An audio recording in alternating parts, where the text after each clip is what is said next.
So I will make a statement here. I was in a very, very goofy mood when I watched this. Super hyper, lots of nerds and gobstoppers.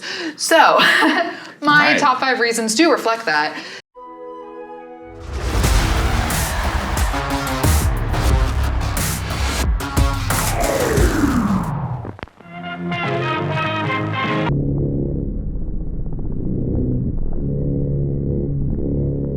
Hello and welcome to Library Grindhouse. The only thing you need is your library card. I'm Jesse. And I'm Leah, and today we'll be giving you our top 5 reasons why to watch the 2017 film Blade of the Immortal. All right, Leah, but first, why don't you hit him with that spoiler-free plot summary? A grief-stricken samurai who is cursed with immortality comes together with a young girl seeking vengeance against a new master swordsman who killed her family along with all the other different dojo masters in order to create a unified fighting style across Japan. He didn't quite mean it to all the dojos, Not all, but, you know. Most of the dojos. Yes. Okay, Leah, what's number 5 on your list of reasons to watch this movie? Okay, so I will make a statement here. I was in a very, very goofy mood when I watched this. Super hyper, lots of nerds and gobstoppers. So my top 5 reasons do reflect that. So my first 5 reason is you learn that even immortals need cardio. And also, to always have a kimono full of weapons, but not show the weight of them all. Yes. That's a big one. It's one of those things where it should have been like a joke. Yes, I know. And they never played it like a joke. Not really. It was interesting. But it was still goofy to me. Like, even though they didn't play it, I felt like it was an underhanded. But it's one of those things where, like, in movies like Oscar. Yes. Like we watched this year where he's like all of them, and he's just like a mace and like all this stuff he's pulling out of like his suit, and you don't see any of it. Completely. Like they could have easily played something like that, but they never did. Other than like when she goes to like the blade sharpener and just like dumps this load of weapons, like all of them, yeah. And then they've never smelled more like guts or something like that. Like I've never smelled. This person's most blades, because they talk about how this is a time of peace, and But yeah, it was great. Okay. All right. What's your number 5, Jesse? My number 5, the framing. The fight where Monji earns his nickname of 100 Killer at the beginning has a great shot where he's like alone and he's surrounded by just scores of dead bodies all around. He's kind of in the top right of the frame and like everyone else is around him. It's just a striking shot. And there are a number of those kinds of shots throughout the film. So I really appreciated that technique. Like I feel like they paralleled that a lot with, what's his name? The main bad guy, the young bad guy, the young swordsman. They framed that a lot with one of his fights too, which no spoilers, but you know. They do. They paralleled it, I think. A little, yeah. I didn't really see a strict callback, but I mean, the guy's incredible. Yeah, I guess they do, but it's a different framing where it wasn't quite the same. Yeah. Like it felt, maybe it was because it was in black and white and it felt more artful, but at the same time, he was in the center of that shot, right? When he's on the hillside. Yep. That one was a little bit different, but you still get the same effect of just like, dang. Yeah. All right, cool. What's your number 4? My number 4 is the Bloody Waterfall. I feel like in every other film, when someone goes down a waterfall, they're just like, oh, and you don't see anything. You see what would happen if you went down a waterfall and there was a ledge. Because he's just like, I'll be back. I know. And I'm just like, whoa, nope. It's definitive. I was like keeled over just cracking up laughing. I actually rewatched it multiple times. Somehow that just skipped out of my mind when I was making my list of just like, because it's one of those things where this felt relatively restrained compared to what I thought it would be, and I forgot about that moment. Sort of not restrained. That one wasn't restrained. Yeah. But it was up there for me. It was good. Definitely deserves to be on the list. That's great. What's your number 4, My Jesse? number 4, the effects and sound design. Now, that waterfall effect wasn't spectacular, but it worked. But a lot of the violence is cut around, pun intended. Like I noticed a lot of like slashing and like people just and like you don't see a whole lot, which given the other Miike films we're covering is kind of like they like you literally see just the aftermath versus the actual like so that was interesting, but it never took me out of the movie. No, not at all. And it made sense because like and the worm effects are also relatively subtle. Like there are these worms that are basically keeping this guy alive that he basically gets in the kind of beginning of the movie. And they're pretty well done too. Like they kind of like sew together his limb, and it could have looked goofy, but I thought it looked good enough. You know, like I wasn't put off by it. I completely agree. I do think it's funny though with the fighting, especially between Monji and the first guy who he runs into who is similar to him. Oh, right. Mm-hmm. And it was just nothing but their fighting was just like they were just slashing each other. Like they weren't even trying to block it. Like it was, and then you didn't really see it, but you heard it.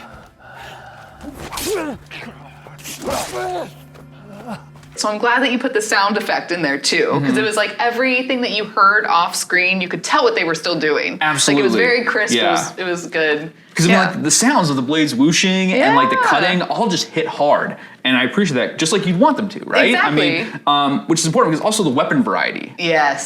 So like the axe always sounds like an axe. It's like.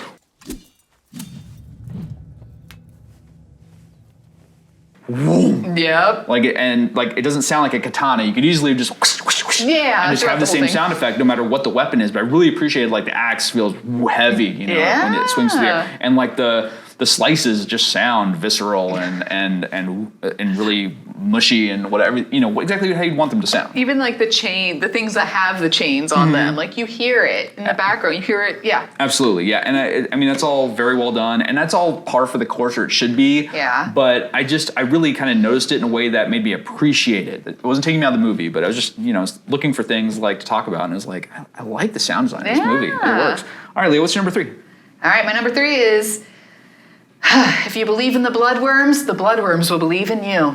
I was trying to figure out, is that what happened? Not really. If just the Bloodworms, I think, believe in goodness. I think if you have faith and like you have the will to live, and it's something that's for good and not even evil or for selfish reasons, then you know you slowly start to the bloodworms don't work as fast, or you know. I think it's about you have to have a sense of self-preservation. Yeah. You have to want to live. And like actually truly give up for them to stop working. Or else poisoning them or something, you know. No, but I will say, I do advise to not put bloodworms anywhere near you after watching this film. We are not advising that whatsoever. No. So by me saying that, you know, if you work for the bloodworms, if you believe in the bloodworms will work for you.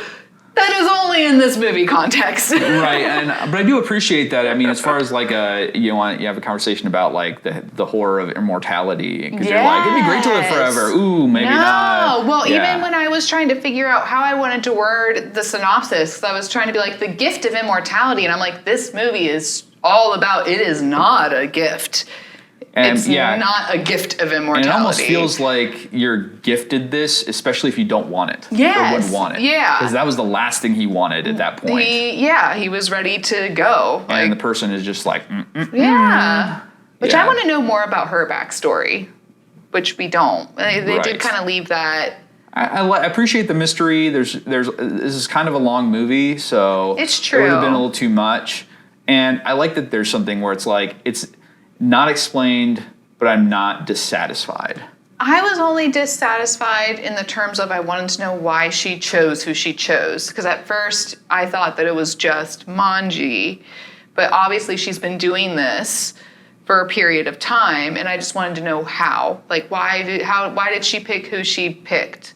Or is it only her? Or are there multiple beings of her? I think it's arbitrary to a degree. I think that she saw like this guy killed more people than maybe she'd ever seen a warrior kill before in like a single sitting. All right, so what's your number 3? Sorry. No.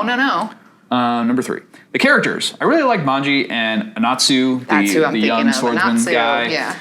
And I felt the movie did them both justice in terms of their motivation and arcs. There wasn't much of an arc for either of them, but it went on the journey with them, and I thought it was pretty clear what was going on. And I guess the actor who played Monji was known primarily for being a pop idol. I didn't know that. So most people thought he wouldn't pull it off, which is unfortunate because he's pretty solid. Yeah, I thought it was really good. I bought it. He didn't come off like a prima donna pop star. No. And he was grungy. Like, he reminded me of like Toshiro Mifune in a way, of the way he was playing him, like from Seven Samurai and Yojimbo and a whole bunch of Akira Kurosawa samurai films and other films. And don't get me wrong, Mifune's a legend, and this guy isn't necessarily a legend, but I kind of got good vibes off him for that. But I couldn't tell if some of his fighting looked off because the character was wounded or because he couldn't pull off the moves. But it wasn't distracting either way. I think it's because he was wounded. Well, at least that's the way how I took it. There's just sometimes where I'm just like, the way you're holding these swords seems really sloppy, and he does make a comment that he can't even hold a sword properly because of his wounds. Yeah. And I was like, is that just an excuse for the actor, or is that in the film, or both? I wasn't sure. I don't know. I wasn't too mad about it, but I did notice like the technique looks sloppy. Yeah. It looks off.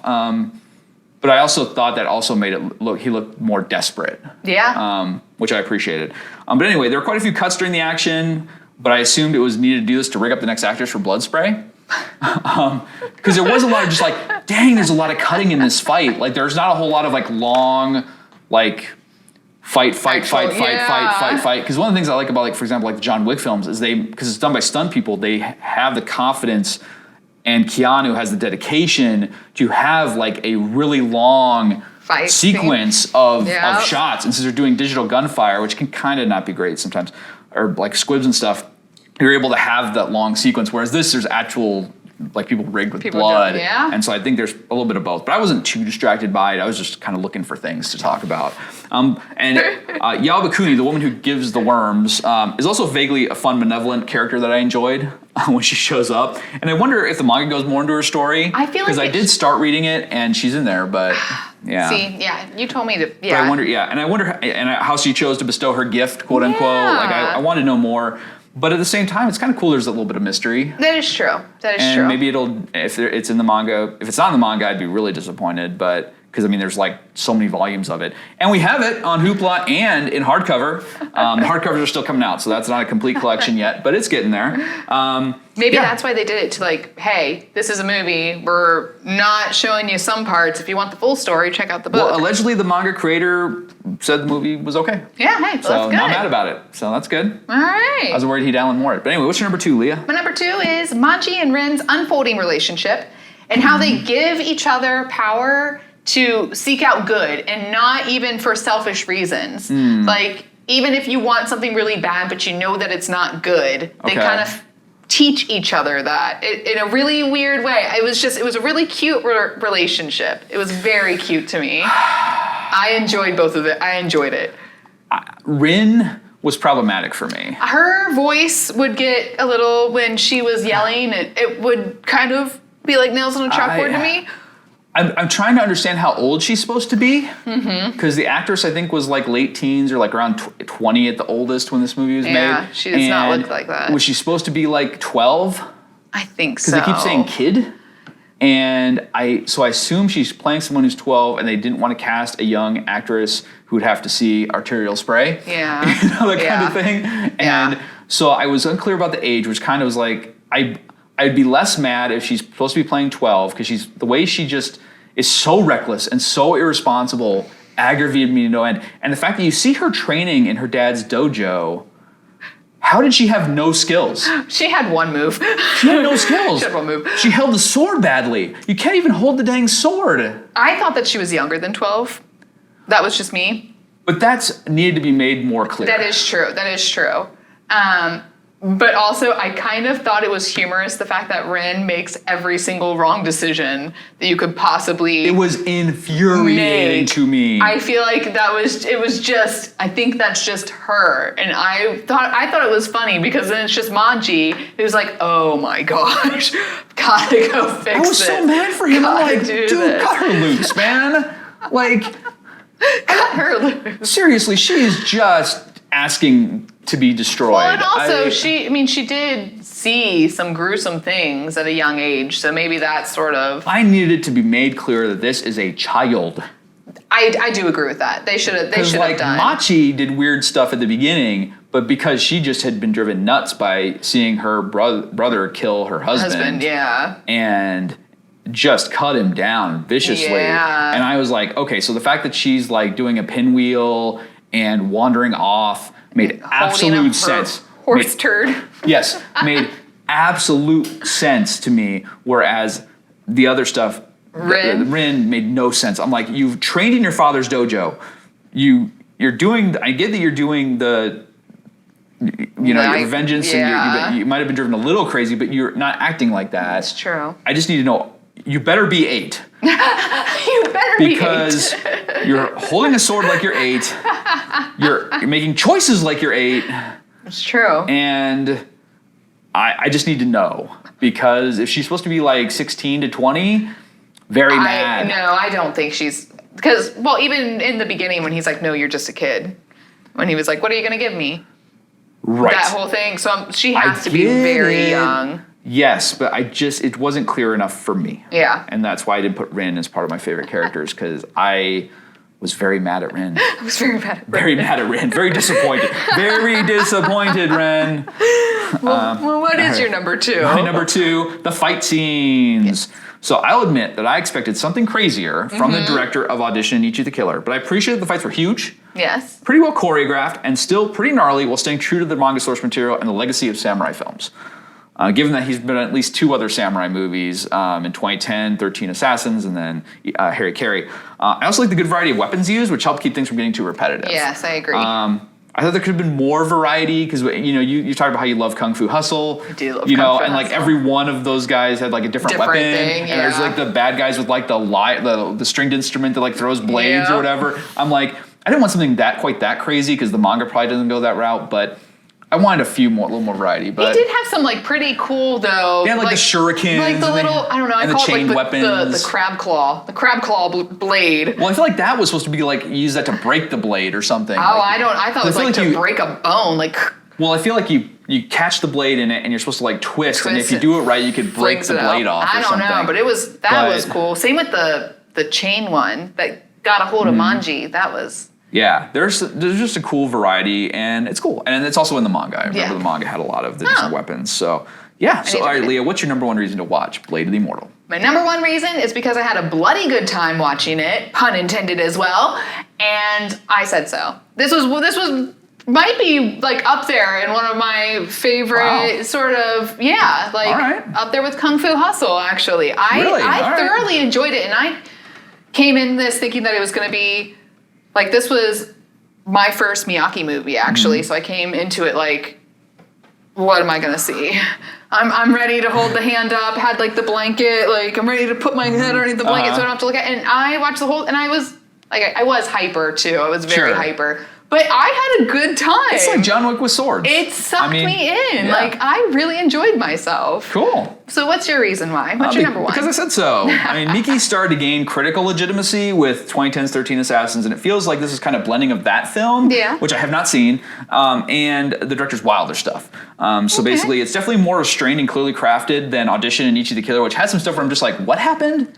Yeah. Who are these people? What are their motivations? And like with Audition, like the unclear flashbacks. And Ichi, I'm still not quite clear what the green jacketed mafia was. Like who are those guys? Like are they government? Are they like the FBI? Like are they? I don't like their motivations are unclear to me.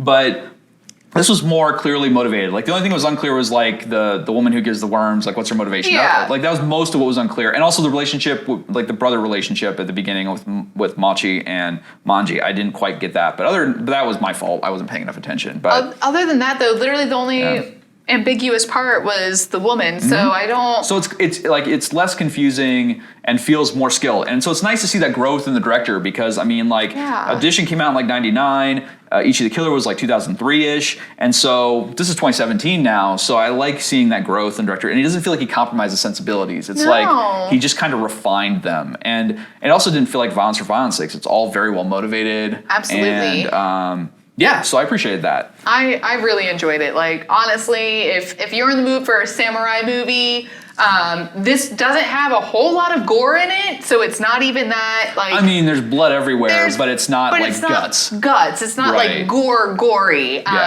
This is the perfect movie. Like, this is a really good movie to watch. Yeah, it's just, if you like action movies... Absolutely. Go for it. Like, if you like John Wick, I mean, this is kind of like a John Wick, but with just all samurai. Like, like a period John Wick kind of thing. Period John Wick. Yeah. Well, those are reasons to check out Blade of the Immortal, so head on over to Hoopla or Kanopy, bonus, to check it out for yourself. For Library Grindhouse, I'm Jesse. And I'm Leah. And we'll see you next time. Bye.